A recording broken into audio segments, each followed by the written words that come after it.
सध्या चित्रपटांमध्ये गोळ्याबारूद आणि हिंसा जास्त दिसतात।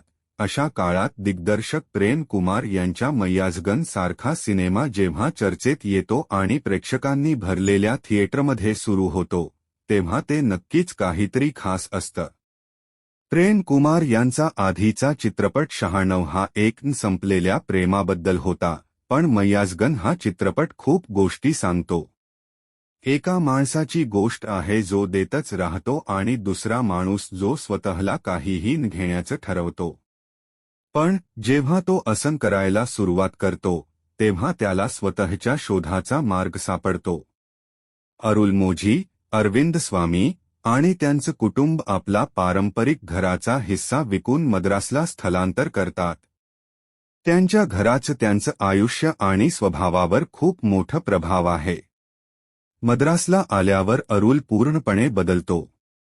वयाच्या 40शीत त्याला त्याच्या आवडत्या बहिणीच्या लग्नासाठी गाव नीडामंगल मध्ये जाण्याची संधी मिळते।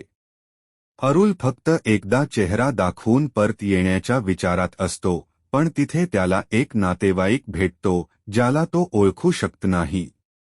मात्र हा नातेवाईक कार्थी अरुलबद्दल सगळं काही जाणतो।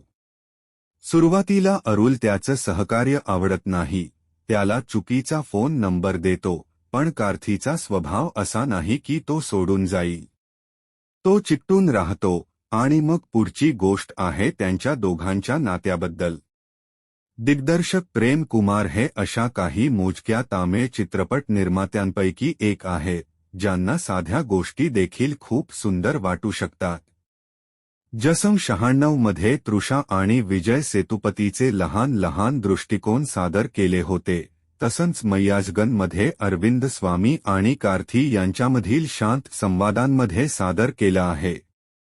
घरातून अचानक निघून जाण्यामुळे अरुलच्या स्वभावावर परिणाम होतो आणि त्याच्या चेहऱ्यावर हसू आणण्यासाठी कार्थीसारखा पात्र आवश्यक असतो।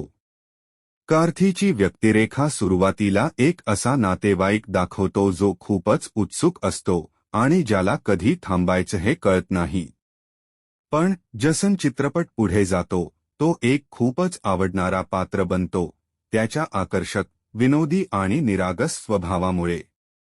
अरविंद स्वामी यांचा अरुलमोझी एक बदल अनुभवतो जेव्हा तो कार्थीच्या प्रेमाला स्वीकारायला लागतो। तो त्याच्या पत्नीला हेमाला देवदर्शिनी सांगतो, मला काहीच कळत नाही की लोक असे कसे जगतात, की हेच प्रत्येकाचं जीवन असावं। मैयाजगनचा पहिला अर्धा भाग प्रेक्षकांना खुर्चीवर खिळवून ठेवतो, पण दुसऱ्या अर्ध्यात चित्रपट थोडा रेंगाळतो। चित्रपटातील मुख्य संघर्ष खूप साधा आहे, त्यामुळे दुसऱ्या अर्ध्यात तो थोडा कंटाळवाणा वाटू लागतो। दोन पात्रं जल्लीकट्टू, स्टरलाइट प्रकरण आणि श्रीलंकन यादवी युद्धाबद्दल बोलतात। या मुद्द्यांमुळे कार्थीच्या विशाल हृदयाची ओळख पटते, पण यामुळे पहिल्या अर्ध्यात तयार झालेली तीव्रता कमी होते।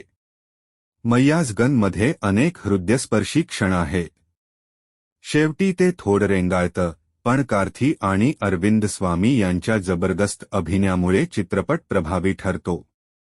दिग्दर्शक प्रेम कुमार यांचा मैयाजगन हा एक असा चित्रपट आहे जो आपल्याला आपल्या आठवणींमध्ये जायला लावतो आणि चांगुलपणावर विश्वास ठेवायला भाग पाडतो। युद्धाने भरलेल्या जगाला अशा सकारात्मक चित्रपटाचा कधीच तोटा होणार नाही असं वाटतं। अंतिम निर्णय 5 पैकी 3। तर मित्रांनो, हा होता मैयाजगनचा रिव्ह्यू। तुम्हाला हा रिव्ह्यू कसा वाटला हे कमेंट बॉक्समध्ये नक्की सांगा। आवडल्यास लाईक आणि सबस्क्राईब करायला विसरू नका।